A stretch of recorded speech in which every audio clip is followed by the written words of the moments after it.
Yeah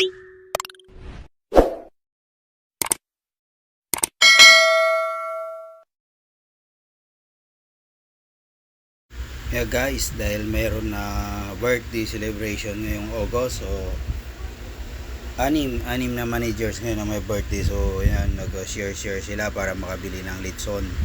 So ito litson Cebuana, kasi ayun yung brand ng litson Cebuana. So ayun, pasarap, napaka crispy ng kanyang skin, ano. So ito yung paborito ng Pilipino, litson na masarap. Ayan, yummy litson. So ito, lantakan namin to, dahil sa may litson, may iba pa rin naman na ulam o pagkain. Kaya alam nyo naman, ito ang pinaka sentro talaga ay yung litson. So ayan na, litson.